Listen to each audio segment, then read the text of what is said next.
Bismillahirrahmanirrahim. Assalamu alaikum, dear students of class 9th. Today we are doing last part of chapter number 4, viruses, bacteria and cyanobacteria. We have done all about viruses and all about bacteria. Now today we will do about cyanobacteria. Cyanobacteria is commonly called blue-green algae. So we will study their characteristics, importance and example. One example of cyanobacteria is nostoc.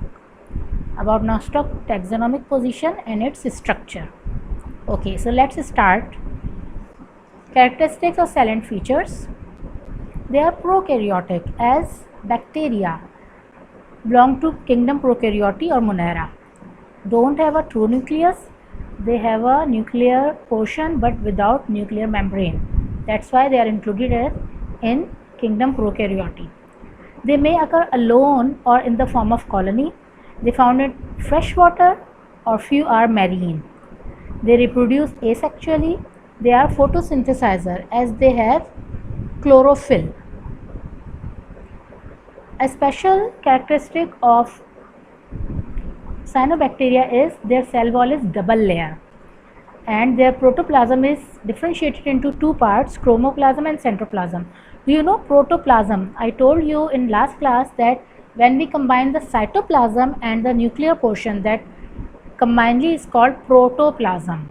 So chromoplasm is the outer region which is colored region and inner region is colorless region, that is called centroplasm. Okay, you can see in this picture, this is the cell of a cyanobacteria. It is having a double layer cell wall, okay, and then chromoplasm which is colorful region and inside the colorless region which is centroplasm. Now example, that is nostoc. Taxonomic position, I have already told you that they belong to kingdom Prokaryote, kingdom Monera. Taxonomic position means how they are classified in living organisms. Okay, now structure of nostoc.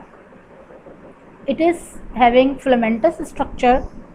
You can come to page number 81 in your book. If we see a single filament of nostoc, it looks like a chain of beads. Each filament contains single row of rounded or oval cells. Means the shape of the cell is rounded or oval. Cell wall, I have already told you the special characteristic of cyanobacteria, that they have a double layer cell wall. And each cell has outer thicker layer and inner thin layer. In cell wall, the outer layer will be thicker and inner layer will be thin. So the thick layer is made up of cellulose and pectin, which is the outer one, and inner thin layer is made up of purely cellulose. You must remember these points. If we come to protoplasm, protoplasm contains ribosomes, pseudovacuoles and reserve food. Ribosomes are smaller and what are pseudovacuoles? Do you know pseudovacuoles? I have told you that vacuoles are the circular shape or maybe bigger or smaller, but pseudovacuoles are those that are not permanent, they can break down.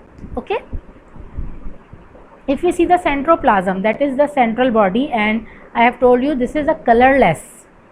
In the central portion it is colorless, which is called centroplasm. It has DNA in the form of long coiled structure, that is called chromatin body.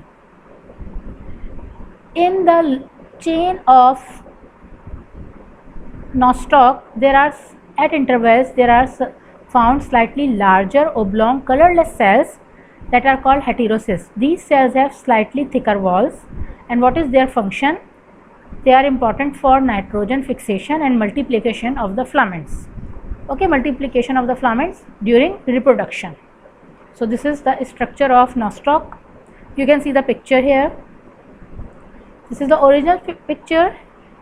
This one is heterocyst, the bigger one, the bigger cell present in the chain. This is heterocyst. You can see the layer, it is a thicker layer. Okay, and this is also the picture present in your book, page number 82. So these are heterocysts. Okay, now the importance of cyanobacteria. Cyanobacteria in association with fungi form lichens, which are important soil farmers.